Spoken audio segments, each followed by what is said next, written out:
Pembangunan mega proyek Jalan Tol Gilimanuk-Mengwi berdampak pada segala lini. Selain menggusur ladang produktif dan rumah warga, juga melewati ratusan hektar lahan sawah yang masih produktif. Total, ada sekitar 120 hektar lebih sawah produktif di Kabupaten Jembrana yang terkena dampak pembangunan jalan tol. Pembangunan tol ini akan menambah jumlah alih fungsi lahan pertanian yang menjadi sumber pendapatan masyarakat di Jembrana. Selama setahun saja, dari tahun 2021 hingga 2022, sudah ada 17 hektar lahan pertanian beralih fungsi. Total luas lahan pertanian di Jembrana tahun 2022 saat ini 6.708 hektare. Sedangkan, tahun 2021 lalu masih 6.725 hektar. Artinya ada penyusutan 17 hektar yang diakibatkan oleh alih fungsi lahan menjadi beton. Jumlah ini, tentunya belum termasuk penyusutan akibat terdampak pembangunan jalan tol.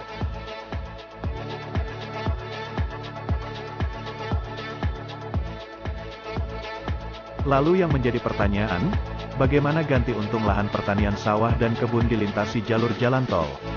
Mengingat lahan pertanian ini memberikan manfaat bagi warga untuk pendapatan mereka, baik untuk tanam padi maupun tanaman hortikultura yang menjadi sumber pendapatan. Karena jalan tol ini menjadi proyek strategis nasional, mau tidak mau, lahan yang sudah ditetapkan dilintasi akan menjadi jalan tol. Proses penetapan lokasi sudah dilakukan. Groundbreaking tol di Pekutatan juga sudah dilaksanakan.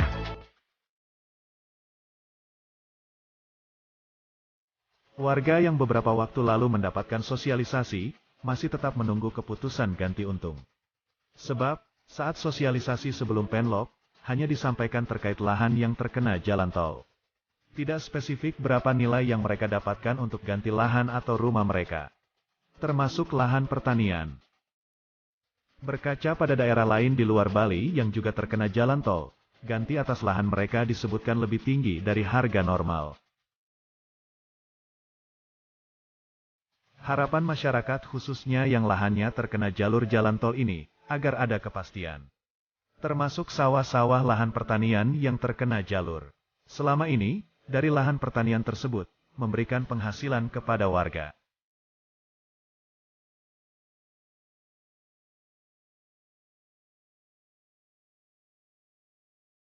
Gubernur Bali, Wayan Koster, dalam rapat koordinasi bersama Sekretaris Kabinet Indonesia Pramono Anung Wibowo mengaku akan mempercepat pembebasan lahan yang akan dibangun jalan tol Jagat-Kerti Bali. Yang menjadi keputusan untuk segera dilaksanakan ialah mempercepat pembebasan lahan, meliputi pengukuran lahan oleh BPN Bali. Selain pengukuran lahan dalam percepatan pembebasan lahan, kemudian mempercepat penentuan harga lahan oleh penyedia jasa, mempercepat pembayaran lahan oleh konsorsium pemrakarsa, dan mempercepat konstruksi oleh konsorsium pemrakarsa. Dalam rakor yang berlangsung di Jakarta, Jumat, tanggal 23 September tahun 2022 itu, turut hadir Kepala Badan Pengatur Jalan Tol Kementerian PUPR, Danang Parikesit. Pertemuan ini dilakukan untuk menindaklanjuti arahan Menteri PUPR, Basuki Hadimuljono. Pada peletakan batu pertama pembangunan jalan tol Jagat-Kerti Bali di Jembrana, Sabtu tanggal 10 September tahun 2022 lalu, dia menyampaikan untuk mempercepat infrastruktur jalan penghubung dari Gilimanuk-Mengwi tersebut. Saya minta tol 96,21 km ini segera selesai karena ini kebutuhan untuk masyarakat agar bisa selesai 2025, kata Basuki. Dengan itu, Koster sepakat dan memutuskan untuk mempercepat pembangunan jalan senilai 24 triliun rupiah, yang awalnya dicanangkan rampung pada 2028. Bisa selesai tahun 2025.